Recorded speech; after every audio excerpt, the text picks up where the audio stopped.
हरे कृष्णा। आज की वीडियो में जानिए कि साल 2025 में अपरा एकादशी कब है। जानेंगे तिथि, पूजन विधि, महत्व और सुनेंगे कथा। हिंदू धर्म में एकादशी का खास महत्व है। कोई भी शुभ कार्य करने के लिए एकादशी तिथि सबसे शुभ और उत्तम माना जाता है। हर महीने में 2 एकादशी पड़ती है, पहला कृष्ण पक्ष में और दूसरा शुक्ल पक्ष में। सभी एकादशी का महत्व अलग अलग होता है। माना जाता है कि एकादशी के दिन भगवान विष्णु और माता लक्ष्मी के पूजन से जातक की हर मनोकामना पूर्ण होती है। घर में सुख समृद्धि में वृद्धि होती है, क्योंकि एकादशी तिथि भगवान विष्णु को समर्पित रहता है। दर्शकों, इस साल अचला एकादशी का व्रत 23 मई को रखा जाएगा। अचला एकादशी का दिन भर व्रत रखकर जातक भगवान विष्णु और माता लक्ष्मी की पूजा आराधना करनी चाहिए। विशेषकर महिलाओं को अचला एकादशी का व्रत अवश्य रखनी चाहिए। अचला एकादशी का व्रत रखने से महिलाओं को अखंड सौभाग्यवती का आशीर्वाद प्राप्त होता है। अचला एकादशी के दिन भगवान विष्णु के वामन स्वरूप की पूजा आराधना की जाती है। अब दर्शकों जानते हैं एकादशी तिथि के बारे में।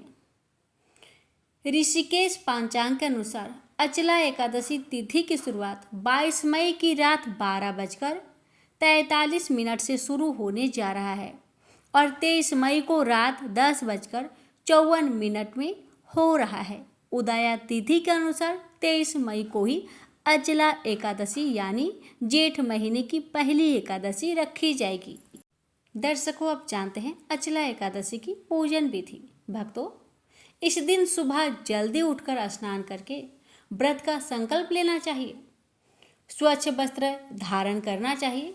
पूजा स्थल पर भगवान विष्णु की चित्र लगाना चाहिए और पीला वस्त्र धारण करें। चंदन, फूल, धूप और दीप जलाकर भगवान विष्णु जी की और माता लक्ष्मी जी की पूजा आराधना करनी चाहिए। इसके साथ ही तुलसी दल अवश्य अर्पण करें, पीले मिठाई का भोग लगाए और आरती गाए। अंत में ओम नमो भगवते वासुदेवाय मंत्र का 108 बार जाप अवश्य करें। इससे भगवान की कृपा सहज ही प्राप्त होती है। भक्तों, इस साल अचला एकादशी के दिन बेहद शुभ संयोग का निर्माण हो रहा है।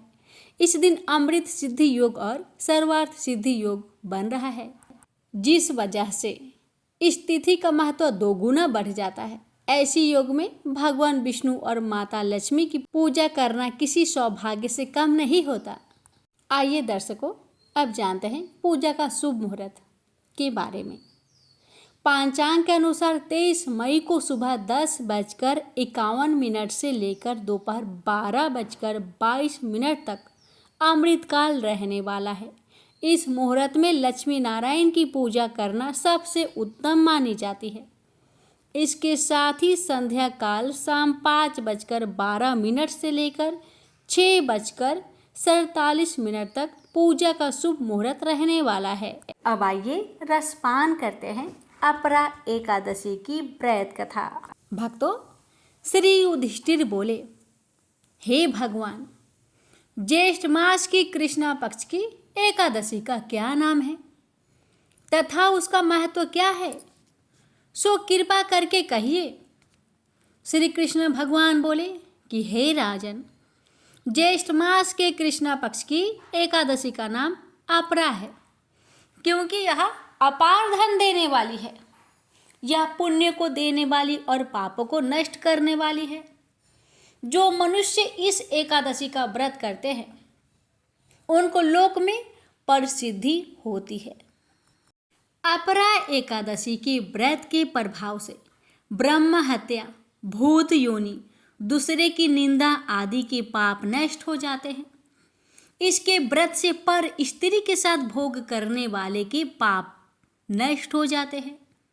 झूठी गवाही, असत्य भाषण, झूठा वेद पढ़ना, झूठा शास्त्र बनाना, ज्योतिषी, झूठा वैद आदि सब के पाप अपरा एकादशी के व्रत से नष्ट हो जाते हैं।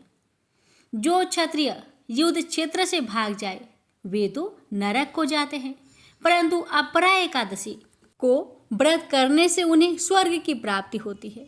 जो शिष्य गुरु से विद्या ग्रहण करते हैं परंतु बाद में उनकी निंदा करते हैं तो वह अवश्य ही नरक में जाते हैं। वह भी अपरा का व्रत करने से स्वर्ग को चले जाते हैं। भक्तों, जो फल तीनों पुष्करों में स्नान करने से या कार्तिक मास में स्नान करने से अथवा गंगा जी के तट पर पितरों को पिंडदान करने से मिलती है, वह फल अपरा एकादशी का व्रत करने से मिलता है। सिंह राशि वालों को बृहस्पति के दिन गोमती में स्नान करने से, कुंभ में श्री केदारनाथ जी के दर्शन करने से तथा बद्रिका आश्रम में रहने तथा सूर्य चंद्र ग्रहण में कुरुक्षेत्र में स्नान करने से जो फल मिलता है वही फल अपरा एकादशी की व्रत के बराबर है। हाथी घोड़े के दान से तथा यज्ञ में स्वर्ण दान से जो फल मिलता है वह फल अपरा के व्रत के फल के बराबर है। हालांकि ब्याही हुई गौ व भूमि या स्वर्ण के दान का फल भी इसके फल के बराबर होता है। यह व्रत पाप रूपी अंधकार के लिए सूर्य के समान है, अतः मनुष्य को एकादशी का व्रत अवश्य करना चाहिए। यह व्रत सब व्रतों में श्रेष्ठ है। अपरा एकादशी के दिन भक्ति पूर्वक भगवान श्री हरि का पूजन करना चाहिए, जिससे अंत में विष्णु पद की प्राप्ति होती है। हे राजन, मैंने यह अपरा एकादशी की कथा लोक हित के लिए कही है। इसके पढ़ने व सुनने से समस्त पाप नष्ट हो जाते हैं। प्रेम से बोलिए हरे कृष्ण। ओम नमो भगवते वासुदेवाय। एक बूढ़ा ब्राह्मण था। वह रोज पीपल को जल से सींचता था। पीपल में से रोज एक लड़की निकलती और कहती, पिताजी मैं आपके साथ जाऊंगी। यह सुनते सुनते बूढ़ा दिन व दिन कमजोर होने लगा। तो बुढ़िया ने पूछा कि क्या बात है। बूढ़ा बोला कि पीपल से एक लड़की निकलती है और कहती है कि वह भी मेरे साथ चलेगी। बुढ़िया बोली कि कल ले आना उस लड़की को। जहाँ 6 लड़कियां पहले से ही है हमारे घर में, वहाँ 7वीं लड़की और सही। अगले दिन बूढ़ा उस लड़की को घर ले आया। घर लाने के बाद बूढ़ा ब्राह्मण आटा मांगने गया तो उसे पहले दिनों की अपेक्षा आज ज़्यादा आटा मिला था। जब बुढ़िया वह आटा छानने लगी तो लड़की ने कहा कि लाओ माँ, मैं छान देती हूँ। जब वह आटा छानने बैठी तो पारात भर गई। उसके बाद माँ खाना बनाने जाने लगी तो लड़की बोली कि आज रसोई मैं जाऊंगी। तो बुढ़िया बोली कि ना, तेरे हाथ जल जाएंगे। लेकिन लड़की नहीं मानी और वह रसोई में खाना बनाने गई तो उसने तरह तरह के 36 व्यंजन बना डाले और आज सभी ने भर पेट खाना खाया। इससे पहले वह आधा पेट भूखा ही रहते थे। रात हुई तो बुढ़िया का भाई आया और कहने लगा कि दीदी मैं खाना खाऊंगा। बुढ़िया परेशान हो गई कि अब खाना कहाँ से लाएंगे। लड़की ने पूछा क्या बात है माँ। उसने कहा कि तेरा मामा आया है और रोटी खाएगा, लेकिन रोटी तो सबने खा ली है, अब उसके लिए कहाँ से लाऊंगी। लड़की बोली कि तू चिंता मत कर, मैं बना दूंगी। और वह रसोई में गई और मामा के लिए 36 व्यंजन बना दिए। मामा ने भरपेट खाया और कहा भी कि ऐसा खाना इससे पहले उसने कभी नहीं खाया है। बुढ़िया ने कहा कि भाई तेरी पावनी भांजी है, उसी ने बनाया है। शाम हुई तो लड़की बोली कि माँ चौका लगा के चौके का दिया जला देना, कोठे में मैं सोऊंगी। बुढ़िया बोली कि ना बेटी तो डर जाएगी। लेकिन वह बोली कि ना, मैं ना डरूंगी, मैं अंदर कोठे में ही सोऊंगी। वह कोठे में ही जाकर सो गई। आधी रात को लड़की उठी और चारों ओर आँख मारी तो धन ही धन हो गया। वह बाहर जाने लगी तो एक बूढ़ा ब्राह्मण सो रहा था। उसने देखा तो कहा कि बेटी तू कहाँ चली। लड़की बोली कि मैं तो दरिद्रता दूर करने आई थी, अगर तुम्हें दूर करवानी है तो करवा लो। उसने बूढ़े के घर में भी आंख से देखा तो चारों ओर धन ही धन हो गया। सुबह सवेरे सब उठे तो लड़की को ना पाकर उसे ढूंढने लगे कि पावनी बेटी कहाँ चली गई। बूढ़ा ब्राह्मण बोला कि वह तो लक्ष्मी माता थी, जो तुम्हारे साथ मेरी दरिद्रता भी दूर कर गई। हे लक्ष्मी माता, जैसे आपने उनकी दरिद्रता दूर की, वैसे ही सबकी करना। प्राचीन काल में रुकमांद नामक एक राजा थे।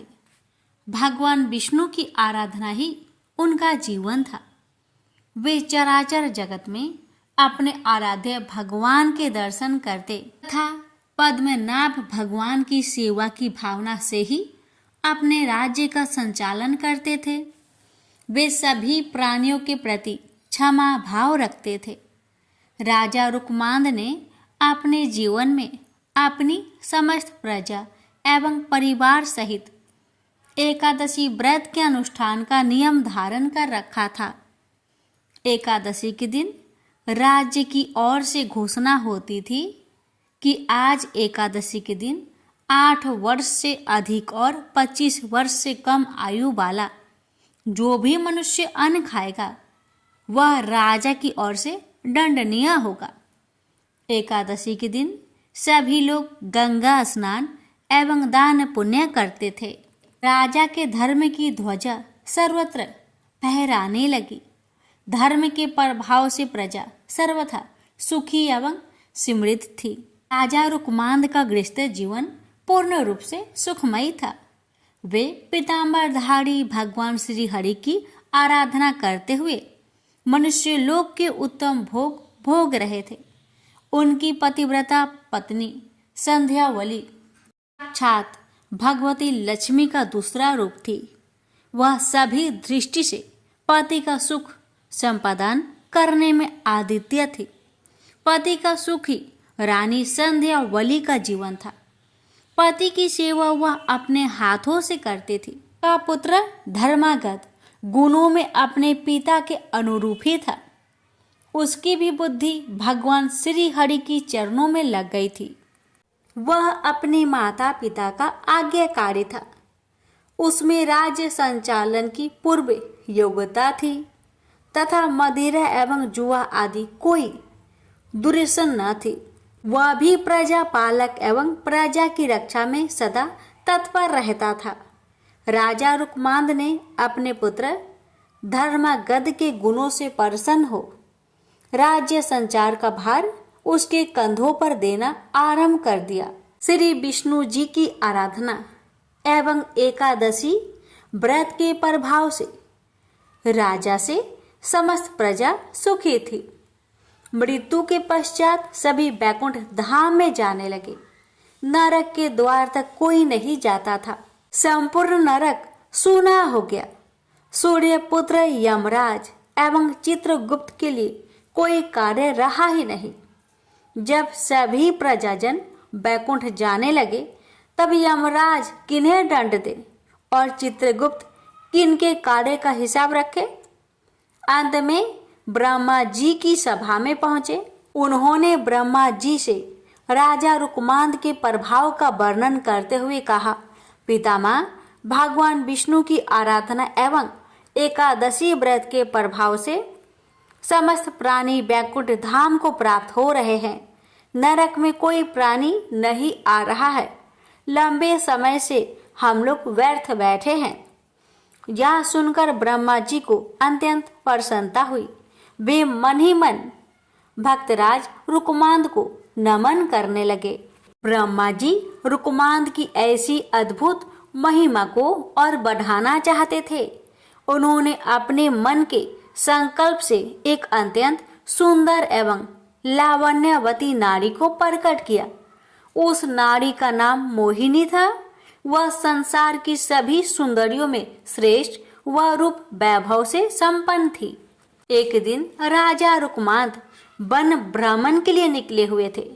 उसी वन में वह मोहिनी अत्यंत मधुर बीना बजा रही थी। उस रूप राशि को देखकर राजा रुकमांद मोहित हो गए। राजा ने मोहिनी से परिणय की याचना की। मोहिनी ने मुस्कुराते हुए एक शर्त रखी कि जिस समय पर मैं जो कहूँ आपको उसका पालन करना होगा। राजा ने मोह के वशीभूत होकर वह शर्त स्वीकार कर ली और वे मोहिनी के साथ अपनी राजधानी लौट आए। यहाँ वे मोहिनी के साथ सुख से समय व्यतीत करने लगे।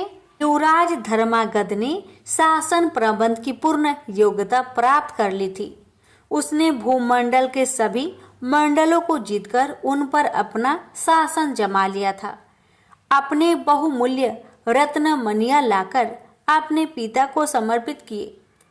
धर्मागध के सुशासन से प्रसन्न होकर रुकमांद ने अपनी संपूर्ण शासन व्यवस्था उसे सौंप दी। योग कन्या से धर्मागध का विधि पूर्वक विवाह हुआ। ब्रह्मा जी ने मोहिनी को राजा रुकमांद की परीक्षा के लिए ही भेजा था। सुखपूर्वक बहुत समय व्यतीत होने पर एक दिन वह अवसर आ उपस्थित हुआ।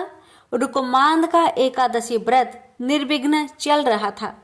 वह एकादशी के दिन कभी अन्न ग्रहण नहीं करते थे। देव की भांति वे घोषणा करा देते, मनुष्यों, तुम सब अपने वैभव के अनुसार एकादशी के दिन चक्र सुदर्शनधारी भगवान विष्णु की पूजा करो। वस्त्र उत्तम, चंदन, रोली, पुष्प, धूप, दीप तथा हृदय को अत्यंत प्रिय लगने वाले सुंदर फल एवं उत्तम गंध के द्वारा भगवान श्री हरि के चरणारविंदों की अर्चना करो। जो भगवान विष्णु का लोक प्रदान करने वाले मेरे इस धर्म सम्मत वचन का पालन नहीं करेगा, निश्चित ही उसे कठोर दंड दिया जाएगा। एक दिन मोहिनी अपने पति रुकमांद से एकादशी के दिन अन्न खाने के लिए आग्रह करने लगी। उसने हठ पूर्वक कहा कि गृहस्थ राजा जो सदैव परिश्रम करता है उसे कभी भी अन्न नहीं छोड़ना चाहिए। राजा ने मोहिनी को बहुत समझाया। उन्होंने शास्त्रों का प्रमाण देकर बताया कि एकादशी के दिन जो अन्न खाता है वह पाप का भागी और नरकगामी होता है। किंतु मोहिनी अपने हठ पर अड़ी रही। राजा ने उसे अनेक प्रलोभन भी दिए, परंतु मोहिनी पर उन बातों का कोई प्रभाव न पड़ा। मोहिनी ने राजा को विवाह के समय दी हुई अपनी शर्त की स्मृति कराई। जो मैं कहूंगी उसे उसको पालन करना होगा, अन्यथा आप असत्यवादी हो जाएंगे एवं सत्य का त्याग करने से आपको पाप का भागी होना पड़ेगा। मोहिनी ने अंत में ये भी घोषणा की, यदि आप एकादशी के दिन अन्न ग्रहण नहीं करेंगे तो मैं आपको त्याग कर चली जाऊंगी।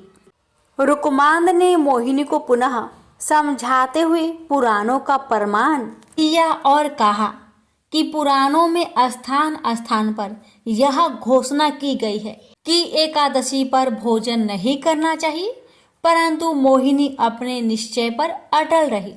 वह अपने पति को असत्यवादी घोषित करते हुए उन्हें छोड़कर जाने को तत्पर थी। इधर राजा रुकमांद मोहिनी पर आसक्त होते हुए भी एकादशी के दिन अन्न न ग्रहण करने के निश्चय पे दृढ़ थे। पितृभक्त धर्मांगद एवं पतिव्रता रानी संध्यावली ने मोहिनी को राजा को छोड़कर न जाने के लिए बहुत समझाया। रानी संध्यावली ने अत्यंत मधुर वाणी में मोहिनी से कहा, जो नारी सदा अपने पति की आज्ञा का पालन करती है उसे सावित्री के समान अक्षय तथा निर्मल लोक प्राप्त होते हैं। देवी, तुम अपना यह आग्रह छोड़ दे। महाराज ने कभी बचपन में भी एकादशी के दिन अन्न ग्रहण नहीं किया है, अतः तुम इसके लिए उन्हें बाध्य मत करो। तुम उनसे कोई अन्य वर मांग लो। देवी, जो वचन से और शपथ दोष से पति को विवश करके उनसे न करने योग्य कार्य करा लेती है, वह पाप परायणता नारी नरक में निवास करती है। वह भयंकर नरक से निकलने के पश्चात 12 जन्मों तक सुकड़ी की योनि में जन्म लेती है। तत्पश्चात चंडाली होती है। सुंदरी, इस प्रकार पाप का परिणाम जानकर मैंने तुम्हें सखी भाव से मना किया है। धर्म की इच्छा रखने वाले मनुष्य को उचित है कि वह शत्रु को भी अच्छी बुद्धि, उचित परामर्श दे। सुंदरी, जिस पत्नी के पति उसके व्यवहार से दुखी होते हैं, वह समृद्धिशालिनी हो तो भी उस पापनी की अधोगति ही कही गई है। वह 17 युगों तक पुई नामक नरक में पड़ी रहती है। वह तत्पश्चात 7 जन्मों तक छुछुंदर होती है। तदंतर काक योनि में जन्म लेती है। स्त्रियों के लिए एकमात्र पति के सिवा संसार में दूसरा कौन देवता है? इतनी अच्छी बातें सुनने पर भी मोहिनी की बुद्धि शुद्ध नहीं हुई। उसकी भाभी उसके सिर पर नाच रही थी। जगत को अच्छी शिक्षा मिलने वाली थी। मोहिनी की दुर्दशा होनी ही थी। रानी संध्या बलि की बातें सुनकर दुष्ट हरिदिया मोहिनी ने अपनी एक नई शर्त रखी। राजा रुकमांद अपने हाथों से अपने पुत्र धर्मागध की सिर काटकर भेंट करे अथवा एकादशी के दिन का अन्न ग्रहण करे, तभी उनके सत्य की रक्षा हो सकती है। राजा रुकमांद मोहिनी की नई शर्त सुनकर अर्ध मूर्छित से होने लगे। मूर्ख मोहिनी को अपनी भाभी दुर्दशा का किंचित मात्र भी विचार नहीं था। वह अपने पति को अनेक समझाने एवं अनुनय विनय करने पर भी कुछ ध्यान न देकर अपने हठ पर अड़ी रही। अंत में धर्मागध एवं रानी संध्या बलि ने महाराजा रुकमान से प्रार्थना करके उन्हें सत्य की रक्षा के लिए राजी किया। सत्य की महिमा विलक्षण है। राजा रुकमांद हाथ में तलवार लेकर धर्मागध का सिर काटने के लिए उद्धत हुए। धर्मागध ने भक्ति पूर्वक माता पिता के चरणों में सिर टेककर प्रणाम किया और भगवान विष्णु के ध्यान में मग्न हो तलवार की धार के सामने अपना सिर धरती पर रख दिया। कृपालु भगवान विष्णु राजा रुकमांद, रानी संध्या बलि एवं धर्मागध की धैर्य देख रहे थे। चमचमाती तलवार जैसे ही धर्मागध के सिर को छूने वाली थी, तैसे ही भगवान श्री हरि ने प्रकट होकर राजा का हाथ पकड़ लिया। उस अद्भुत दृश्य को देवगण भी देख रहे थे। उनके देखते देखते महात्मा नरेश, रानी संध्या बलि एवं पुत्र धर्मागध के साथ भगवान विष्णु में सशरीर विलीन हो गए। क्रूर हृदया मोहिनी भी यह दृश्य देख रही थी। राजा के पुरोहित बसु से यह सब देखा नहीं गया। उनके संकल्प से दुष्टा मोहिनी वही भस्म में हो गई। प्रेम से बोलिए जय श्री हरि। कथा को जो भी भक्त एकादशी के दिन श्रद्धा भाव से श्रवण करता है, उस भक्त की हर मनोकामना विष्णु भगवान अवश्य ही पूरी करते हैं। एक बार एक राज्य में एक राजा रहा करता था। राजा बहुत ही बुद्धिमान और बलशाली था। राजा सदैव अपनी प्रजा का बहुत अच्छे से ध्यान रखता था। प्रजा भी अपने राजा को बहुत पसंद करते थे। राजा की 2 बेटियां थी। राजा अपनी दोनों बेटियों से बहुत प्रेम करता था। राजा की छोटी बेटी देखने में बहुत सुंदर और आकर्षण थी और राजा की बड़ी छोटी बेटी के मुकाबले थोड़ा कम सुंदर थी।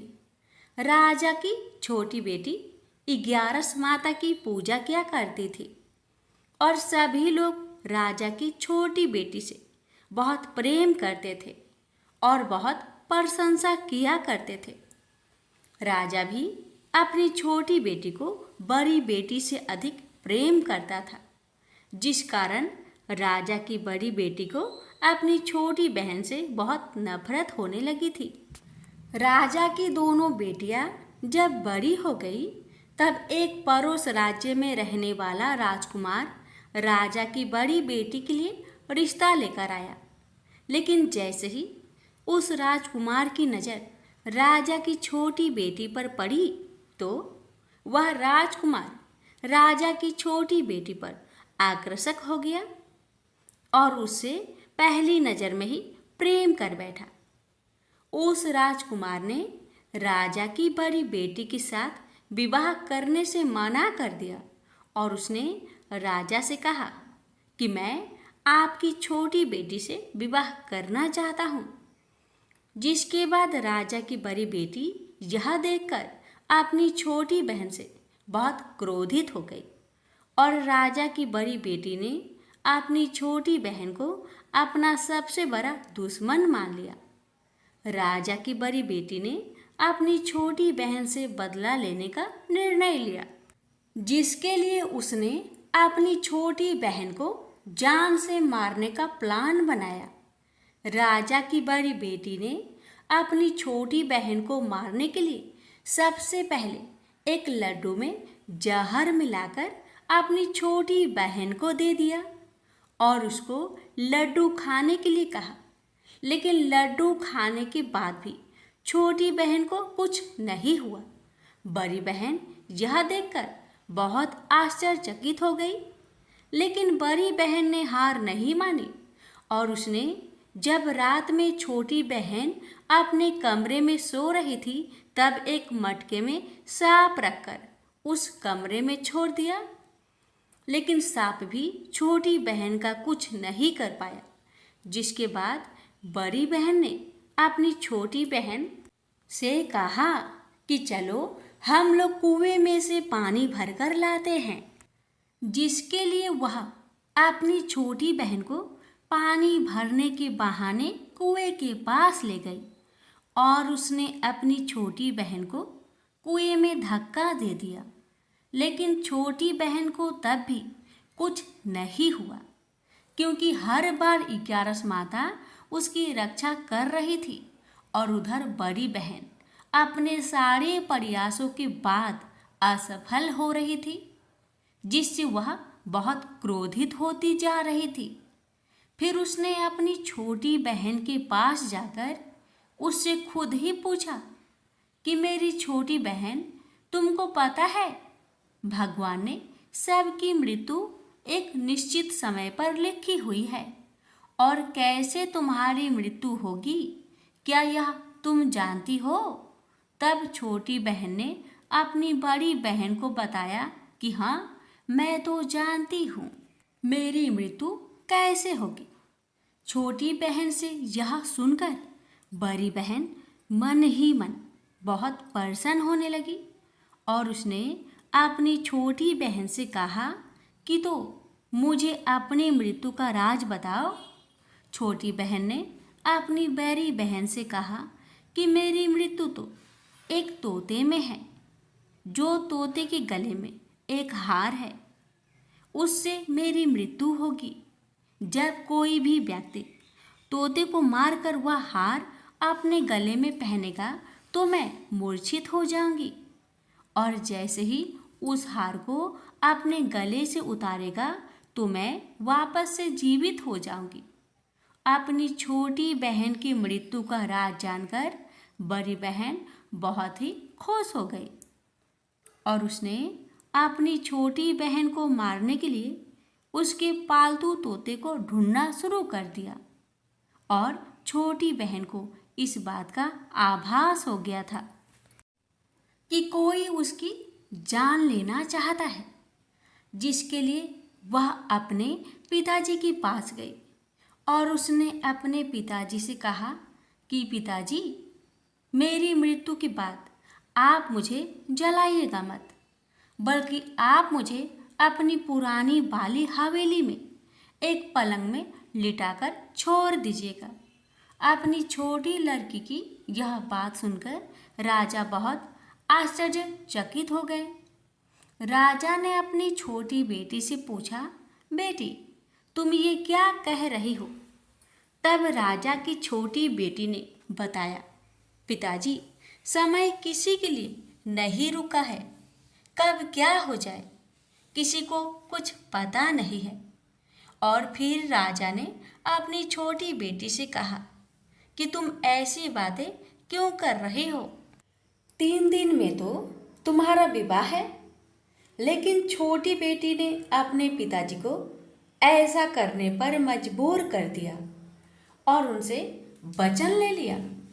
राजा ने भी अपनी छोटी बेटी की बात स्वीकार कर ली और 2-3 दिनों के बाद जब शादी का समय आया तब राजकुमार बारात लेकर राजा के घर आया और राजकुमार और राजा की छोटी बेटी का विवाह शुरू हो गया।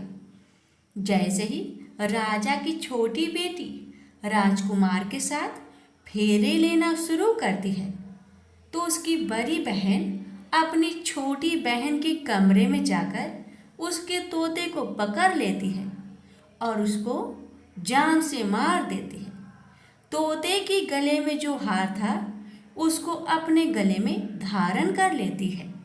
जैसे ही बड़ी बहन उस हार को अपने गले में धारण करती है तो उधर छोटी बहन 3.5 फेरे ही ले पाती है और वहीं पर बेहोश होकर गिर जाती है। जिसके बाद राजा ने बड़े बड़े दर्द हकीमों को बुलाया और अपनी छोटी बेटी का इलाज करने के लिए कहा। राजा की बात सुनकर वैद्य ने छोटी बेटी को जब चेक किया तो राजा को बताया कि आपकी छोटी बेटी ना तो जीवित है और ना ही मरी हुई है।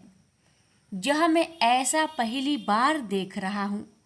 राजा ने वैद्य और हकीम को यह बात बाहर बताने से मना कर दिया और उनको कहा कि अगर तुमने यह बात किसी को बाहर बताई तो हम तुम्हें फांसी दे देंगे। राजा ने अपनी छोटी बेटी को पुराने महल में ले जाकर एक पलंग में लिटा दिया और वहाँ पर कुछ सैनिक को तैनात कर दिया। वापस अपने महल पर आ गया। राजा की बड़ी बेटी अपने पिताजी के पास आई और कहने लगी कि पिताजी, अगर यह शादी संपन्न नहीं हुई तो आपकी इज्जत का क्या होगा? आप कहे तो आपकी इज्जत बचाने के लिए राजकुमार से शादी करने के लिए तैयार हूँ। जिसके बाद राजा ने अपनी बड़ी बेटी की बात मान ली और राजा ने बड़ी बेटी को छोटी बेटी की कपड़े पहनाकर मंडप पर भेज दिया। लेकिन राजकुमार यह जान गया कि यह राजा की छोटी बेटी नहीं बल्कि यह राजा की बड़ी बेटी है। लेकिन जब राजकुमार ने शादी करने से मना किया तो सभी लोगों ने राजकुमार को विवश करके राजा की बड़ी बेटी से बचे हुए फेरे को संपन्न करा दिया और विवाह करवा दिया। जिसके बाद राजकुमार राजा की बड़ी बेटी को अपने महल ले गया। राजकुमार राजा की बड़ी बेटी से ना तो बात करता था, न ही उसको पसंद करता था और ना ही उसके आसपास भटकता था।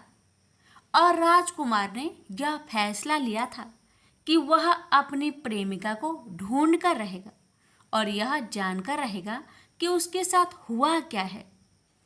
एक दिन राजकुमार अपने घोड़े पर सवार होकर राजा के पुराने महल के पास पहुंच गया, जहां पर उसने कुछ सैनिकों को देखा। महल के पास पहुंचकर राजकुमार ने जब महल को ध्यान से देखा तो वह समझ गया कि यह तो हमारे ससुर जी का महल है। तब राजकुमार ने सैनिकों से पूछा, तुम लोग यहाँ क्या कर रहे हो और इस महल के अंदर उस पलंग में कौन लेटा है? जिसके बाद सैनिकों ने बताया कि जहाँ पर राजा की छोटी बेटी लेटी है। यह सुनकर राजकुमार बहुत प्रसन्न हो गया और वह तुरंत अपनी प्रेमिका के पास पहुंच गया और उसकी सेवा करने लगा। जैसे ही रात हुई तो राजा की छोटी बेटी उठकर खड़ी हो गई। राजकुमार यह देखकर बहुत खुश हो गया और उसने अपनी प्रेमिका से पूछा कि तुम यहाँ क्या कर रही हो? तुम मेरे साथ मेरे घर चलो। राजा की छोटी बेटी ने राजकुमार को सारी बातें बता दी कि मेरी जान एक तोते में बसी थी और मैंने यह बात सिर्फ अपनी बड़ी बहन को बताया था और मुझे पता है कि उसने ही मुझे मारने का प्रयास की है। उसके पास एक हार है जिसको वह सुबह पहन लेती है और रात को उतार देती है। जब तक वह हार को पहने रहती है तब तक मैं मूर्छित रहती हूँ और जैसे ही वह हार को उतार देती है तो मैं जीवित हो जाती हूँ। और जब तक मेरी बड़ी बहन के पास वह हार है तब तक मैं ऐसे ही जीवित और मूर्छित होती रहूँगी। अगर मेरी बड़ी बहन के पास जो हार है वह मेरे हाथ में लग जाए तो मैं हमेशा के लिए जीवित हो जाऊंगी। राजकुमार यह बात सुनकर राजा की छोटी बेटी के पास रहने का निर्णय ले लिया और अपने बचे हुए सारे फेरे उस पलंग में लेटी राजकुमार की छोटी बेटी के साथ ले लिया और अपना विवाह पूर्ण कर लिया और वहीं पर ही रहने लगा। देखते ही देखते कुछ समय में राजा की छोटी बेटी और राजकुमार की पत्नी पेट से हो गई। एक दिन राजकुमार को किसी काम से बाहर जाना पड़ा। तब छोटी बहन के पेट में बहुत तेज दर्द होने लगा, जिसके बाद उसने 11 माता का आह्वान किया। जिसके बाद वहाँ पर 11 माता प्रकट हुई और उन्होंने अपनी भक्तों के दर्द को दूर किया और एक पुत्र की प्राप्ति करवाई। और वहीं पर अचानक से राजकुमार भी आ गया। राजकुमार ने 11 माता को देखा तो वह आश्चर्यचकित हो गया और उसने तुरंत माता को प्रणाम किया। और 11 माता ने राजकुमार से कहा कि जब तुम्हारा बेटा 5 वर्ष का हो जाए तो तुम अपनी पत्नी का हार आकर इसके गले में डाल देना। और देखते ही देखते राजकुमार और राजा की छोटी बेटी का पुत्र 5 वर्ष का हो जाता है। तो राजकुमार अपने बेटे से कहता है कि बेटा, मैं कुछ काम से बाहर जा रहा हूँ, तुम अपनी माता का ध्यान रखना। और वहाँ से चला जाता है। राजा को बाहर निकलता देख बड़ी बहन के सैनिक देख लेते हैं और बड़ी बहन को जाकर सारी बातें बता देते हैं। जिसके बाद बड़ी बहन अपनी छोटी बहन के पुत्र को वहाँ से उठवा लेती है और उसको मरवा देती है। छोटी बेटी के पुत्र को 2 टुकड़े करवा देती है। पहला टुकड़ा चक्की के पास छुपा देती है और दूसरा टुकड़ा अपनी पलंग के नीचे रख देती है। अब 11 माता भिखारी का रूप लेकर आती हैं। एक भिखारी का रूप रखकर बड़ी बहन के पास चली जाती है। जिसके बाद वहाँ पर भिक्षा मांगने लगती है। बड़ी बहन अपने नौकरों से कहती है कि जाकर भिक्षा दे दो, लेकिन जैसे ही नौकर 11 माता को भिक्षा देने के लिए जाते हैं तो माता उन्हें मना कर देती है और कहती है कि मैं तुम्हारी महारानी से ही भिक्षा लूँगी। जिसके बाद बड़ी बहन स्वयं ही भिक्षा देने के लिए माता के पास आती है। तब माता एक बिल्ली का रूप लेकर उसके कमरे में चली जाती है और वहाँ पर छोटी बेटे के पुत्र को 2 टुकड़ों को आपस में जोड़ देती है और उसे जीवित कर देती है और उसे वहाँ से ले जाती है। राजकुमार अपने बेटे को लेकर अपनी पत्नी के पास जाता है और उससे कहता है कि तुम इसका ध्यान रखना। अगर तुम इस बच्चे को अच्छे से ध्यान रखोगी तो मैं तुमसे बात करूँगा। एक दिन राजकुमार अपने बच्चे से कहता है कि तुम मम्मी से उनके गले का हार मांग लो। जिसके बाद राजकुमार का लड़का अपनी मम्मी के पास जाता है और कहता है कि मम्मी, मुझे तुम्हारा हार चाहिए जो तुमने गले में पहन रखा है। यह सुनकर पहले तो बड़ी बहन बहुत क्रोधित होती है, पर उसको यह याद आता है कि राजकुमार ने कहा था कि अगर मैं इस बच्चे का ध्यान अच्छे से रखूंगी तो वह मुझसे बात करेंगे, जिसके कारण वह हार को उस बच्चे को दे देती है और वह तुरंत हार ले जाकर अपने पिताजी को दे देता है।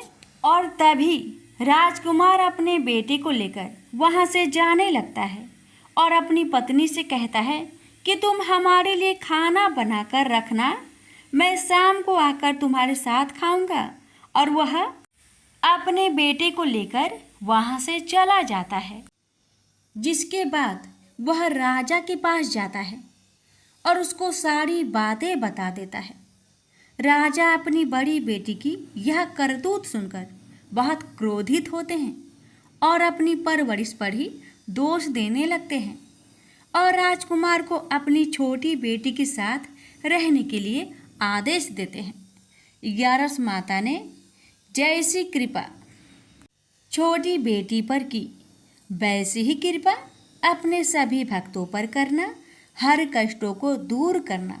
प्रेम से बोलिए एकादशी माता की जय। इस कथा को हर एकादशी व्रत कथा के साथ जरूर सुनना चाहिए। इससे लक्ष्मी नारायण एकादशी माता की विशेष कृपा प्राप्त होती है। प्रेम से बोलिए लक्ष्मी नारायण की जय, एकादशी माता की जय।